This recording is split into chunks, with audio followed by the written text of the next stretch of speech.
Welcome back to my YouTube channel. അപ്പോൾ രാവിലെ ഒരു 5:30 ആയിട്ടുണ്ട് കേട്ടോ.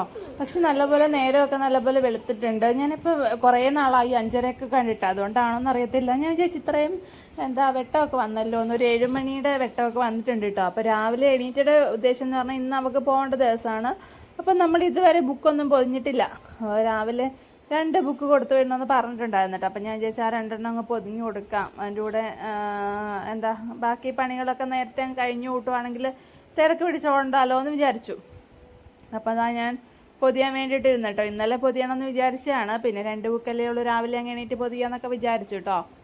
അപ്പോൾ അതാ ഞാൻ പൊതിയാൻ വേണ്ടിയിട്ട് പോയി. എല്ലാവരും ഇങ്ങനെയാണ് പുസ്തകം ബുക്ക് പൊതിയാന്നൊന്നും എനിക്കറിഞ്ഞൂടാ. ഞാൻ ഇങ്ങനെയാണ് കേട്ടോ പൊതിയുക. അപ്പം നമ്മളാണെങ്കിൽ എന്നും ഈ ബ്രൗൺ പേപ്പർ മാത്രം ഉപയോഗിച്ചിട്ട് പൊതിയണം എന്നൊന്നും ഞാൻ പഠിച്ചിരുന്ന സമയത്ത്, ഞാൻ പഠിച്ച സ്കൂളുകളിലും അങ്ങനെ നിർബന്ധം ഒന്നും ഉണ്ടായിരുന്നില്ല കേട്ടോ. നമ്മൾ സ്കൂളിലൊക്കെ പഠിച്ച സമയത്ത് ബ്രൗൺ പേപ്പർ അല്ലെങ്കിൽ ഇങ്ങനത്തെ പേപ്പർ ഇല്ലെങ്കിൽ നമ്മൾ സാധാ കലണ്ടർ വെച്ചിട്ടും അല്ലെങ്കിൽ ന്യൂസ് പേപ്പർ വെച്ചിട്ടും പൊതിഞ്ഞ സമയമൊക്കെ ഉണ്ടായിരുന്നു. ഇപ്പം പിന്നെ സ്കൂളിൽ നിർബന്ധമാണല്ലോ. ചിലപ്പോൾ സ്കൂളിൽ അല്ലെങ്കിൽ റെഡ് അല്ലെങ്കിൽ ബ്രൗൺ പേപ്പർ വേണം എന്നുള്ള നിർബന്ധവും കാര്യങ്ങളൊക്കെ ഉണ്ട്. അപ്പോൾ എനിക്കാണെങ്കിൽ പൊതിയാനൊക്കെ ഭയങ്കര ഇഷ്ടമാണ്. അതുകൊണ്ട് എനിക്ക് ആ ഒരു സ്പീഡും ഉണ്ട് കേട്ടോ. നേരത്തെ മുതൽ പൊതിയുന്നത് കൊണ്ടോ എക്സ്പീരിയൻസ് ഉള്ളതുകൊണ്ട് എനിക്ക് ആ ഒരു സ്പീഡും പെട്ടെന്ന് തന്നെ ഞാൻ ആ 2 ബുക്കും പൊതിഞ്ഞെടുക്കുന്നുണ്ട്. പിന്നെ അവൾ പിടിച്ചാൽ പോവാതിരിക്കാൻ വേണ്ടിയിട്ട് ഒരു സെക്യൂരിറ്റിയുടെ സ്റ്റാപ്ലർ പിന്നോട് അടിച്ചു വെച്ച് കൊടുക്കുന്നുണ്ട് കേട്ടോ. പിന്നെ നെയിം സ്ലിപ്പ് നമ്മുടെ സ്കൂളിൽ നിന്ന് ഇതൊക്കെ ഓൾറെഡി കിട്ടിയിട്ടുണ്ടായിരുന്നെങ്കിൽ നമ്മൾ അതിന് മുമ്പ് തന്നെ വാങ്ങിച്ചിട്ടുണ്ടായിരുന്നു കേട്ടോ. അതുകൊണ്ട് നമ്മൾ ഞാൻ വാങ്ങിച്ച നെയിം സ്ലിപ്പും അതൊക്കെയാണ് എടുത്തത്. അപ്പോൾ ഇങ്ങനെ ഇമോജി ഇല്ലേ, അതാണ് കേട്ടോ എനിക്ക് ഭയങ്കര ഇഷ്ടപ്പെട്ട ആ നെയിം സ്ലിപ്പ്.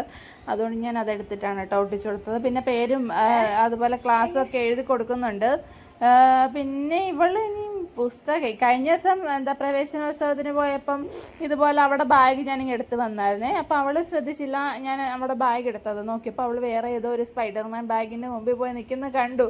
അപ്പം ഞാൻ അവളോട് പറഞ്ഞു കേട്ടോ, ബാഗൊക്കെ നോക്കി വെക്ക്, നിൻ്റെ ബാഗാണെന്ന് പറഞ്ഞിട്ട് വേറെ വല്ല പിള്ളേരുടെ ബാഗ് എടുത്തുകൊണ്ട് വരരുതെന്നൊക്കെ ഞാൻ പറഞ്ഞിട്ടുണ്ട്. അറിയത്തില്ല എത്രത്തോളം പോകുമെന്നൊക്കെ. പിന്നെ ടീച്ചർമാരായിരിക്കുമല്ലോ, LKG പിള്ളേരാകുമ്പം അത്രയ്ക്ക് ശ്രദ്ധിക്കാത്ത പിള്ളേരല്ലേ. അപ്പം പിന്നെ ടീച്ചർമാരെ ശ്രദ്ധ എന്തായാലും ഉണ്ടായിരിക്കുമെന്ന് വിചാരിക്കുന്നു. അപ്പോൾ ഞാൻ ബുക്കിനകത്താണ്ട് പേരും ക്ലാസ്സൊക്കെ എഴുതി കൊടുക്കുന്നുണ്ട്. പക്ഷേ ഇതൊന്നും ഇപ്പോഴൊന്നും യൂസ് ആക്കേണ്ട വരുമെന്ന് എനിക്ക് തോന്നുന്നില്ല. കാരണം സ്റ്റാർട്ടിങ് അല്ലേ, ഒരാഴ്ച കഴിഞ്ഞിട്ടാവും ഇവർക്ക് തുടങ്ങുക. പിന്നെ ഇപ്പം ചെറിയ രീതിയിൽ പാട്ടും അങ്ങനെ കഥയൊക്കെ ആവുമെന്നാണ് എനിക്ക് തോന്നുന്നത്. അങ്ങനെ ഞാൻ 2 ബുക്കും പൊതിഞ്ഞ് പേരൊക്കെ എഴുതി എല്ലാം സെറ്റാക്കിയിട്ട് എടുത്ത് വെക്കുന്നുണ്ട്. ഇനി ബാഗിനകത്തോട്ട് എടുത്ത് വെച്ചാൽ മാത്രം മതി കേട്ടോ. ഇനിയിപ്പോൾ നമ്മുടെ ബാക്കി പണികളൊക്കെ നടക്കുന്നേ ഉള്ളൂ. അടുക്കളയിലൂടെ ഞാൻ വെള്ളം വെച്ചിട്ടാണ് കേട്ടോ വന്നത് അരി ഇടാൻ വേണ്ടിയിട്ട്. അപ്പം വെള്ളമൊക്കെ ഏകദേശം തിളച്ച് വരുന്നുണ്ടായിരുന്നു. അതുപോലെ തന്നെ നമ്മൾ അരി അരയ്ക്കാൻ വേണ്ടിയിട്ട് രാവിലെ ദോശ ഇടാന്ന് വിചാരിച്ചിട്ട് അരി അരയ്ക്കാൻ വേണ്ടിയിട്ട് എല്ലാം സെറ്റാക്കുന്നുണ്ട്. ഇന്നലെ രാത്രി ഏട്ടൻ പച്ചക്കറി വാങ്ങിച്ചുകൊണ്ട് വന്നിട്ടുണ്ടായിരുന്നു. അതൊന്നും എടുത്ത് വെച്ചിട്ടില്ല, അതുപോലെ തന്നെ വെച്ചിട്ടാണ് കേട്ടോ അപ്പോൾ കിടന്നതൊക്കെ. അപ്പോൾ നമ്മൾ വെള്ളം തിളച്ചപ്പോൾ ഞാൻ അരി അങ്ങിട്ട് കൊടുക്കാമെന്ന് വിചാരിച്ചു. അത് റൈസ് കുക്കറിനകത്തോട്ട് ഇറക്കി വെച്ച് കഴിഞ്ഞാൽ പിന്നെ പണിയില്ലല്ലോ. അതിന് മുമ്പ് ഞാൻ ചക്കക്കുരു വേവിക്കാൻ വെച്ചിട്ടുണ്ടായിരുന്നു കേട്ടോ. ഇത് നമ്മൾ പൊതിയുന്നതിന് മുമ്പ് ഞാൻ ചക്കക്കുരൊക്കെ എടുത്ത് വെച്ചിട്ടാണ് നമ്മൾ അരിക്കുള്ള വെള്ളമൊക്കെ വെച്ചത്. അപ്പം ചക്കക്കുരു വേവിച്ച് വെച്ചിട്ടുണ്ടായിരുന്നു മെഴുക്ക് വരട്ടിക്ക് വേണ്ടിയിട്ട്. ഇനിയിപ്പം നമ്മുടെ ഈ വെള്ളം തിളച്ച് ചോറ് എടുത്ത് റൈസ് കുക്കറിനകത്ത് വെച്ച് കഴിഞ്ഞിട്ട് അങ്ങോട്ടങ്ങ് വെച്ച് കൊടുത്താൽ മതിയല്ലോ. തേങ്ങ തിരുവുന്നത് അപ്പത്തിന് വേണ്ടിയിട്ടാണ് കേട്ടോ. കുറച്ച് ചോറും എടുത്ത് വെച്ചിട്ടുണ്ടായിരുന്നു. തേങ്ങ തിരുമ്മിയിട്ട് അപ്പത്തിന് വേണ്ടിയിട്ട് അങ്ങ് സെറ്റാക്കി അരച്ച് വെക്കാമെന്ന് വിചാരിച്ചു. അങ്ങനെ നമ്മുടെ ചോറൊക്കെ തിളച്ച് വന്നിട്ടുണ്ട് കേട്ടോ. ഇനിയിപ്പോൾ റൈസ് കുക്കറിനകത്തോട്ട് ഇറക്കി വെക്കുന്ന പണി മാത്രമേ ഉള്ളൂ. ഇനിയിപ്പം ഞാൻ പറഞ്ഞില്ലേ, ഞാൻ ചക്കക്കുരു ഓൾറെഡി വേവിച്ച് വെച്ചിട്ടുണ്ട്. കുറച്ച് ഉപ്പും മഞ്ഞപ്പൊടിയും മുളക് പൊടിയൊക്കെ ഇട്ടിട്ടാണ് കേട്ടോ വേവിച്ച് വെച്ചത്. ഇനിയിപ്പോൾ നമ്മൾക്ക് കുറച്ച് വെളിച്ചെണ്ണയും കൂടെ ഒഴിച്ചിട്ട് ഈ ചീൻചട്ടിക്കകത്തോട്ട് ഇട്ട് കൊടുത്താൽ മാത്രം മതി. ഞാൻ നേരത്തെയും പറഞ്ഞിട്ടുണ്ട്, മെഴുക്കുവരട്ടി വെക്കുമ്പോൾ നമ്മൾ വെളിച്ചെണ്ണ ഒഴിച്ച് കഴിഞ്ഞിട്ട് കുറച്ചൊന്ന് ഇളക്കി വെക്കുകയാണെങ്കിൽ നമ്മുടെ ഈ അടിയിൽ ചീൻചട്ടിക്ക് അടിയിൽ പിടിക്കത്തില്ല. നോൺ സ്റ്റിക്ക് ആണെങ്കിൽ അങ്ങനെ ഒന്നും നോക്കേണ്ട ആവശ്യമില്ല. പക്ഷെ നോൺ സ്റ്റിക്ക് അല്ലാത്ത തരത്തിൽ അടി പിടിക്കാൻ ഭയങ്കര ചാൻസ് കൂടുതലാണ്. അതുകൊണ്ട് കുറച്ചിട്ടിട്ട് ഒന്ന് ഇളക്കി വെച്ച് മാറ്റി വെക്കുകയാണെങ്കിൽ നമ്മൾ ചീൻചട്ടിയുടെ അടിയിലൊന്നും പിടിക്കൂല. അപ്പം നമ്മൾ ഉപ്പേരി വറുത്തന്നെ ബാക്കി വെളിച്ചെണ്ണയാണ് കേട്ടോ. അതാണ് ആ വെളിച്ചെണ്ണയ്ക്ക് ഒരു കളർ വ്യത്യാസം. അപ്പം നമ്മൾ ഈ മെഴുക്കുവരട്ടിക്കൊക്കെ ഉപയോഗിക്കാമല്ലോ. അപ്പം നമുക്ക് ആ മെഴുക്കുവരട്ടിയും കൂടെ ഒന്ന് സെറ്റാക്കി വെക്കാം. ഇനിയിപ്പം നമുക്ക് രാവിലത്തേന് ദോശയ്ക്ക് കറിയായിട്ട് ഞാൻ കിഴങ്ങും ക്യാരറ്റൂടെ എല്ലാം കൂടെ ആക്കിയിട്ട് കറി വെക്കാമെന്നാണ് വിചാരിക്കുന്നത്. കിഴങ്ങ് കറി വെക്കാമെന്നാണ് വിചാരിച്ചിരിക്കുന്നത്. അതുപോലെ അവിയലും വെക്കണം കേട്ടോ ഉച്ചക്കത്തേന്. അവിയലും ചക്കക്കുരുവും പിന്നെ പറ്റുമെങ്കിൽ രസം വെക്കണമെന്ന് വിചാരിക്കുന്നുണ്ട്. അറിയത്തില്ല കേട്ടോ ഇതുവരെ പോകുമെന്ന്. അപ്പോൾ ഞാൻ മാവൊക്കെ ഇവിടെ ദോശയ്ക്ക് വേണ്ടിയിട്ട് അരച്ച് വെക്കുന്നുണ്ട്. ഇനിയിപ്പം ഇവിടെ ഒരു മുക്കാൽ മണിക്കൂർ ഇരിക്കുമല്ലോ, ഇതെല്ലാം കഴിഞ്ഞിട്ടാണ് നമ്മൾ ദോശ ഇടാൻ പോകുന്നത്. അതുകൊണ്ട് അത്രയും സമയമൊക്കെ ആയാൽ മതി, ഒന്ന് സോഫ്റ്റായിട്ട് കിട്ടും കേട്ടോ. അപ്പോൾ നമുക്ക് ക്യാരറ്റും അതുപോലെ ഉരുളക്കിഴങ്ങൊക്കെ എടുക്കാം. എന്തിനു വേണ്ടിയിട്ട്? കിഴങ്ങറി വെക്കാൻ വേണ്ടിയിട്ട്. അതുപോലെ അവിയലിനുള്ള കഷ്ണങ്ങൾ മാറ്റിയെടുക്കാമെന്ന് വിചാരിച്ചിട്ടോ. അവിയലിനുള്ളതും കറിക്കുള്ളതും എടുത്ത് മാറ്റിയിട്ട് ബാക്കി നമുക്കെടുത്ത് പറക്കി നമ്മുടെ വെക്കേണ്ടടുത്തൊക്കെ വെക്കാം. അപ്പോൾ ഇതാ ഞാൻ എല്ലാം പറക്കി എടുക്കുന്നുണ്ട്. ക്യാബേജും അതുപോലെ ക്യാബേജൊക്കെ എടുത്ത് മാറ്റാണ് കേട്ടോ, ഇപ്പോഴത്തേന് വേണ്ടിയിട്ടല്ല ക്യാബേജൊക്കെ നമുക്ക് നാളെ എടുക്കാം. അപ്പോൾ ഇന്നത്തേന് വേണ്ടിയുള്ള കറിക്കുള്ള സാധനങ്ങളെല്ലാം ഞാൻ എടുത്ത് മാറ്റിയിട്ട് അതിനകത്തൊന്ന് പറക്കി എടുത്ത് മാറ്റിയിട്ടുണ്ട്. ഇനിയിപ്പോൾ നമുക്ക് ക്യാരറ്റും ഉരുളക്കിഴങ്ങും കൂടെ അരിഞ്ഞിട്ട് നമുക്ക് കിഴങ്ങറിക്കുള്ള അങ്ങ് സെറ്റാക്കാമെന്ന് വിചാരിച്ചിട്ടോ. ഇവിടെ ആണെങ്കിൽ ക്യാരറ്റും കിഴങ്ങൊക്കെ ഇട്ട് കൊടുത്താൽ പിള്ളേർക്കാണെങ്കിൽ ഇഷ്ടമാണ് കേട്ടോ, കിഴങ്ങറി കൂട്ടാനൊക്കെ ഇഷ്ടമാണ്. അപ്പോൾ നമുക്ക് ക്യാരറ്റും അതുപോലെ തന്നെ കിഴങ്ങൂടെ ചെറുതായിട്ട് ഞാൻ അരിഞ്ഞെടുക്കുന്നുണ്ട്. ഒരു പച്ചമുളകൂടെ എടുക്കുന്നുണ്ട് കേട്ടോ. പിന്നെ ഒരു കുഞ്ഞൊരു സവാളയും കൂടെയാണ് എടുത്തിരിക്കുന്നത്. ഇതുകൂടെ ചേർത്തിട്ട് എല്ലാം അരിഞ്ഞിട്ട് കുറച്ച് മുളക് പൊടിയും ഉപ്പും ഇട്ടിട്ട് ഒന്ന് വേവിച്ചെടുക്കുക. പിന്നെ അതിനകത്തോട്ട് ഗരം മസാലയും കുരുമുളക് പൊടിയും കുറച്ച് തേങ്ങാപ്പാലെല്ലാം ചേർത്തിട്ട് എടുക്കുക. അത്രേ ഉള്ളൂ കേട്ടോ. നമ്മുടെ കിഴങ്ങറി സിമ്പിളായിട്ട് വെക്കുന്നൊരു കിഴങ്ങറിയാണ്. അപ്പോൾ എല്ലാവരും എങ്ങനെയൊക്കെയാണ് വെക്കാന്നൊക്കെ ഒന്ന് പറയൂ കേട്ടോ. ഇതിൽ സിമ്പിളായിട്ട് വെക്കുന്നവരൊക്കെയാണെങ്കിൽ പറഞ്ഞു കേട്ടോ. അപ്പം നമ്മളിതാ അതുപോലെ എല്ലാം എടുത്തിട്ട് കുക്കറിനകത്ത് വെച്ചിട്ടുണ്ട്.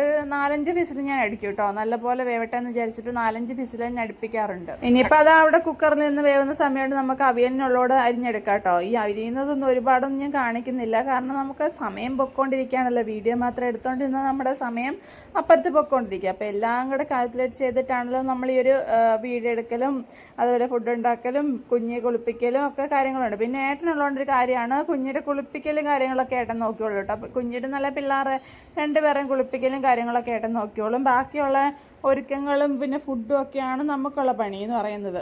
അപ്പോൾ നമ്മുടെ ഉരുളക്കിഴങ്ങൊക്കെ നോക്കിയപ്പോഴത്തേനും വെന്തിട്ടുണ്ടായിരുന്നു കിഴങ്ങറിക്കുള്ളത്. ഇനി നമുക്ക് കുറച്ച് കടുവും അതുപോലെ കുറച്ച് ഞാൻ ജീരകമാണ് കേട്ടോ എടുത്തേക്കുന്നത്. ജീരകം കൂടെ പൊട്ടിച്ചിട്ട് അതിനകത്തോട്ട് ഇട്ടെടുക്കാമെന്ന് മാത്രമേ ഉള്ളൂ. പിന്നെ കുറച്ച് തേങ്ങാപ്പാൽ, ഒരുപാട് കുരുമുളക് പൊടി, അതുപോലെ കുറച്ച് മസാലപ്പൊടികൾ ഞാൻ ചേർത്ത് കൊടുക്കുന്നുണ്ട് കേട്ടോ അതിനകത്ത്. അത്രേ ഉള്ളൂ. നമ്മൾ സിമ്പിളായിട്ടുള്ള കിഴങ്ങറിയാണ് ഞാൻ പറഞ്ഞത്. ഞാൻ പറയുന്നത് ഇടയ്ക്കിടയ്ക്ക് വെള്ളി വീഴുന്നുണ്ട്, എന്നാലൊന്ന് ക്ഷമിച്ച് കളയുക ഗൈസ്. അപ്പം നമുക്ക് ആ കിഴങ്ങറിയൊക്കെ വെന്ത് കഴിഞ്ഞപ്പോഴത്തേനും ഞാനാണെങ്കിൽ ദോശക്കല്ല് എടുത്ത് വെച്ചിട്ടുണ്ട്. നമുക്ക് ദോശ കൂടെ കൈയോടെ ചുട്ടെടുക്കാം. ഒരു സൈഡിൽ നിന്ന് ഞാനിവിടെ അരിയുന്നുണ്ട് കേട്ടോ അവിയലിന്. അപ്പോൾ ദോശമാവിനകത്തോട്ട് ആവശ്യത്തിന് ഉപ്പൊക്കെ ഞാൻ ചേർത്ത് കൊടുത്തിട്ടുണ്ടായിരുന്നു. അതൊന്നും വീഡിയോക്കകത്ത് കാണിച്ചില്ലെന്ന് മാത്രമേ ഉള്ളൂ.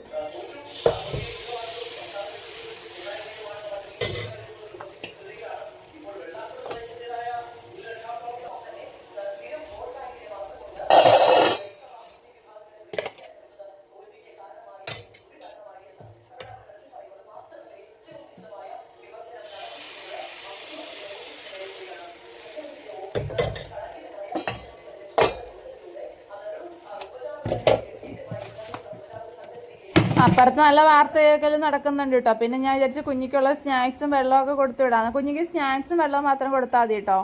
ഉച്ചഭക്ഷണം സ്കൂളിൽ നിന്ന് തന്നെ കിട്ടുന്നുണ്ട്. അപ്പം ഞാൻ വെള്ളമൊക്കെ ഒഴിച്ചു കൊടുക്കുന്നുണ്ട്. പിന്നെ ഒരു കാര്യം എന്ന് പറഞ്ഞാൽ വെള്ളം ഇപ്പം ഞാൻ കൊടുത്തു വിടുന്ന വെള്ളം തിരിച്ചു വന്നപ്പോൾ അതിൻ്റെ 3/4 ഭാഗം വെള്ളം ഉണ്ടായിരുന്നു കേട്ടോ. അപ്പം നമ്മൾ എന്ത് ചെയ്യുന്നതെന്നറിയാമോ, ആ വെള്ളം അവിടെ ഇരുത്തി കുടിപ്പിക്കണം. അപ്പം ഞാനാണെങ്കിൽ ആ ഫുള്ള് വെള്ളം കുടിപ്പിച്ചിട്ടുണ്ട് കേട്ടോ. നിങ്ങൾ ആരെങ്കിലും മക്കളാണെങ്കിൽ വെള്ളം കുടിക്കാതെ ഇതുപോലെ തിരിച്ചു കൊണ്ടുവരുന്ന മക്കളുണ്ടെങ്കിൽ, ഇപ്പം പിള്ളേരെല്ലാം ഭയങ്കരമാണ് കേട്ടോ. നമ്മളിങ്ങനെ കുടിപ്പിക്കുമെന്ന് ഉറപ്പിച്ചുള്ള അവിടെ കാണാൻ കളഞ്ഞിട്ടാകും വരാറ്. പിന്നെ അങ്ങനെയൊന്നും കളയാത്ത പിള്ളേരാണെങ്കിൽ തിരിച്ചുകൊണ്ടൊരു ഇരുത്തി കുടിപ്പിക്കുക. പിന്നെ മുതൽ സ്കൂളിൽ വെച്ചിട്ട് കുടിച്ചോളൂ കേട്ടോ. അങ്ങനെ ആരെങ്കിലും ഉണ്ടെങ്കിൽ ട്രിക്ക് ഒന്ന് പരീക്ഷിച്ച് നോക്ക്, നമുക്ക് വിജയിക്കുമെന്നറിയാമല്ലോ.